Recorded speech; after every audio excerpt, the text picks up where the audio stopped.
আসসালামু আলাইকুম বন্ধুরা, কেমন আছো? আশা করি ভালো আছো। আল্লাহর রহমতে আমিও ভালো আছি। আজকের ব্লগটা আজ সন্ধ্যা থেকে স্টার্ট করলাম, কারণ তোমরা জানো কালকে মাদের বাড়ি গিয়েছিলাম। আজকে আমি সকালে বাড়ি এসেছি। সকালে এসেছি, ভিডিও করলে করা হতো, কিন্তু আমি ভিডিও করতে টাইম পাইনি বন্ধুরা, সত্যি কথা বলতে। হয়তো অন্যজন অনেক ব্লগাররা ভালো ভালো পায়, কন্টেন্ট পায়, যে কাজগুলো দেখানো পায়, কিন্তু আমি তো নিজেই কাজ করব, তাহলে আমার ক্যামেরাটা কে করে দেবে? এই জন্য আমি তোমার থেকে আমি সব কিছু দেখাতে পারি না। আর কাজের মাথায় বেড়া ছেলের মাথা ঠিকও থাকে না। আবার আমি যদি বলি ভিডিও করবো, তাহলে তোমার দাদাভাই আবার বকতে পারে, এই ভয়ে আমি ভিডিওটা করিনি। তাই এখন থেকে স্টার্ট করলাম। আর কি কি কাজ করছি সেটাও বলবো, দেখাবো।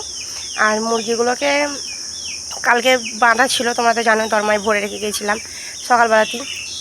সকাল সকাল 2টোর সময়তেই দরমায় ভরা ছিল, এই জন্য আজকে আর ওদেরকে ছাড়িনি, বেঁধে রাখিনি এগুলোতে, মানে সারাক্ষণ ছেড়ে রেখে দিয়েছিলাম খোলামেলায়।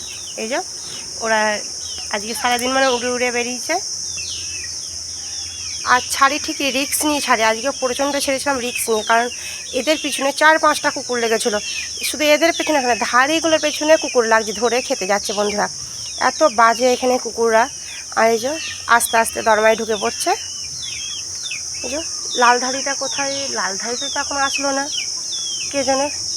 লাল ধাড়িটা পেছনে মানে কুকুর লাগছে, মানে এত বাজে কুকুর, বড় বড় ধাড়িগুলোকেও ছাড়ছে না বন্ধুরা। তোমার ধাড়িটা কোথায় গেল কে জানে, একটু দেখতে হবে। আর তোমার দাদাভাই ও পাড়ায় গেছে, কারণ এই যে লঙ্কা আমার কাকা নিয়ে এসেছিলো, কাকা বাড়ি চলে গেছে।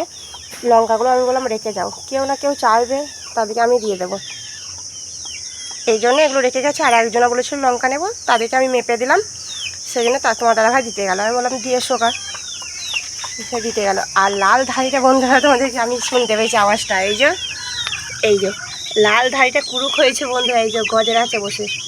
কালকে আর ডিম দেবো না বন্ধুরা, একে দেখবো কাল দিনটা ভালোভাবে কুরুক হবে, তারপর ডিম দেবো, নাহলে আমার ডিম নষ্ট হয়ে যায় বন্ধুরা।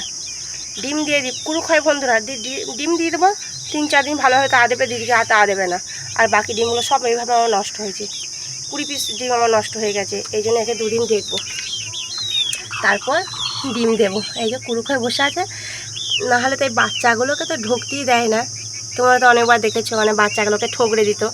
তাই ভাবছি যে ধাড়িটা কি নেই, বা বাচ্চাগুলোকে তো ঠোকরাচ্ছে না, বাচ্চাগুলো তো নিজে নিজে উঠে পড়েছে। আর আমি ভিডিও করছি বলে আমার জন্য উঠতে পারছি না। যাই হোক, আমি সরে যাই, বাচ্চাটা উঠে পড়ুক, তারপর দরমা পেরে লাগাবো, এরা দুজনে উঠে যাক। আর এই জামাগুলো সব এসে কেচে দিয়েছিলাম বন্ধুরা, এক গাদা জামা কাপড় কেচেছি এসেটিকে। এই যে 4টের সময় পানি দিয়েছে, কেচেছি। এই যে এগুলোকে তুলিনি, একটু পর তুলবো, কারণ এখন তুলে রাখারই আমার জায়গা নেই। এখন চলো দেখাই সারাদিন কী কাজ করেছি, আর মানে রাখার জায়গা নেই, সেটাও তোমাদেরকে দেখাই, চলো। এই যে আসিফের ছেলের জিনিসগুলো তুলে নিয়েছি, কারণ আমার ছেলের জিনিস আমি সন্ধ্যার আগেই তুলে নিই। এই যে ভিজে আছে, এখানেই রেখে দিয়েছি এখন আপাতত, রাত্রি হবে ঘরের ডাঁসাই খাটে রেখে দেবো, কারণ এখন হাওয়াটা কি গায়ে লাগছে, ভালো লাগছে, গরম ধরে গেল অনেকক্ষণ দাঁড়িয়ে দাঁড়িয়ে। এই দেখো লাইটটা জ্বালি, এই দেখো, এইটা তোমরা দেখি বুঝতে পারছো অনেকটা ডিফারেন্ট।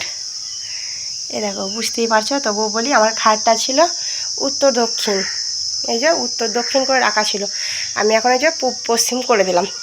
খাটে তো অনেক মাল ছিল, বক্স সিস্টেম খাট, সব মালগুলো বার করলাম। 9টার সময়, 9:30টার সময় বাড়ি এসেছি বন্ধুরা, আর 10:30 থেকে আমি এই কাজটা করতে লেগে গেছি। 1 ঘন্টা একটু বসে তারপর রান্না বান্না বাদ দিয়ে আমি এই কাজগুলো করেছি, তোমার দাদাভাই আর আমি। আর এই যে ডাঁসাগুলো এখনও মুছবো, হয়ে যাও একটু একটু ধুলো আছে, এগুলো মুছে তখন ডাঁসাগুলো আবার লাগিয়ে দেবো, ডাঁসাগুলো লাগাইনি। আর এই দেখতেই পাচ্ছ কেমন হয়ে আছে, এখন এখানটা বাগানো হয়নি, একে একে বাগাচ্ছি। 3টের সময় ভাত খেলাম, একটু ভাত খেয়ে রেস্ট নিলাম, তা করতে করতে 4টে বেজে গেল, কাচতে গেলাম, থালা ধুলাম, পানি ধরলাম, ব্যাস।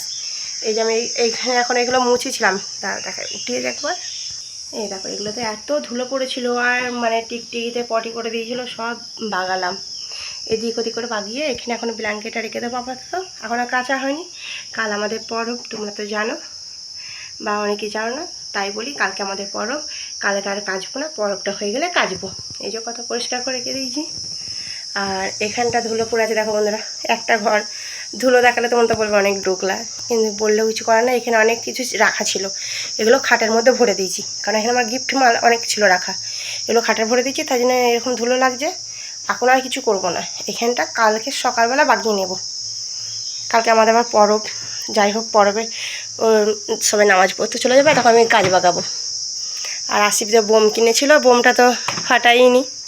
আর এইখানটা বাগাবো কালকে, এইখানটা আর এইখানটা দুটো বাগাবো। এখানে আমি অনেক কাঁচের গ্লাস নিয়ে এসেছিলাম কিনে, তোমাদের ঘরে দেখিয়েছি। ওই কাঁচের গ্লাসগুলো এখানটার মধ্যে রাখবো, তাহলে বেশ ভালোই হয়ে যাবে। যাই হোক, আগে যে টিফিন কৌটোগুলোর মধ্যে ভরে দেব। আর এগুলোও এখনও বাগানো আছে, এগুলো সে পরবের পর বাগাবো বন্ধুরা, আর পারবো না এখানটা, অত আর পারছি না। যাই হোক বন্ধুরা, তাহলে চলো আমি এইগুলো এখন ওখানে রেখে দিয়ে আসি। সন্ধ্যা হয়ে গেছে বন্ধুরা, আর একটু চা খাবো এবার। দিয়ে তোমার দাদা ভাই বললো শুধু চাটা কি দিয়ে খাবো, একটু বেগুনি ভাজো। তাহলে সেজন্য ভাবলাম তাহলে একটু বেগুনিই করা যাক। আমি ভাবলাম তাহলে বেগুনি করি, আর বন্ধুদের সঙ্গে একটু শেয়ার করি, কারণ সারাদিন খুব খাটাখাটনি গেছে আমার, প্রচণ্ড খাটাখাটনির পর আমি এখন চা করতে বসেছি আর বেগুন। তাই ভাবলাম যে বন্ধুদের সঙ্গে একটু শেয়ার করি আর গল্প করা যাক। আর ঘরটা তো সব গুছানো হয়ে গেছে, আগে চাটা খাবো, খেয়ে দিয়ে তারপর তোমাদেরকে দেখাবো। তাহলে প্রথমে বেগুনিগুলো ভাজিয়ে নিই। মানে একটু বেগুনিটা দেখি বুঝতে ভালো হয় নাই বেগুনিটা, কারণ বেসনটা বেশি ছিল না, আর বেসনের গোলাটা পাতলা হয়ে গেছে, এই জন্য বেসনে ভালো হয় নাই। আর এই যে একটা পড়ে গেল তুলতে গিয়ে, ওটা তুলে নেব ভালো জায়গায়। তো গ্যাস তো আমি প্রত্যেকটা দিনই মুছি। এই যে আমার ভাজা হয়ে গেছে, একটু গোলাটা পাতলা হয়ে গেছে বলে একটু একটু পাতলা পাতলা লাগছে দেখতে, নাহলে এমনি বেশ সব দিকেই ঠিক আছে, গোলাটা একটু পাতলা হয়ে গেছে, নাহলে মুচমুচে হয়েছে, খুব সুন্দর মুচমুচে। আর বেগুনি একটু মুচমুচে না হলে ভালো লাগে না। তাহলে চলো চাটা খেয়ে নিই, তারপর তোমাদেরকে ঘরটা দেখাবো আমি।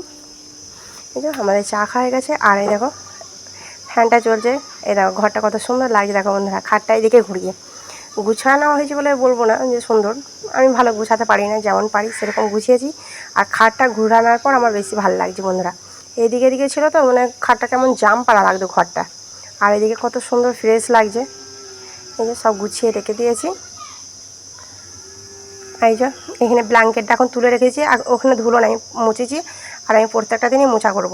এখন ওই বিছানার চাদরটা আর ব্ল্যাঙ্কেটটা ওখানে গুছিয়ে রেখে দিয়েছি। হালকা হালকি জিনিস থাকবে এখানে, বেশি ভারী কিছু থাকবে না। আর একটা ব্ল্যাঙ্কেট আছে, ওটা বস্তার মধ্যে ভরতে হবে, এখনও ভরা হয়নি, ওই ঘরে আছে, কালকে ভরে দেবো। কালকে না, পরবটা হয়ে গেলে তখন ভরবো। যাই হোক, আর এই যে ভিজে জামাগুলো ডাসায় ডাসায় মেলবো এখন, দিয়ে কালকে রোদ হলে মেলবো। তাহলে বন্ধুর ভিডিওটা আর বড়ো করলাম না। তোমরা ভালো থাকবে, সুস্থ থাকবে, আল্লাহ হাফেজ।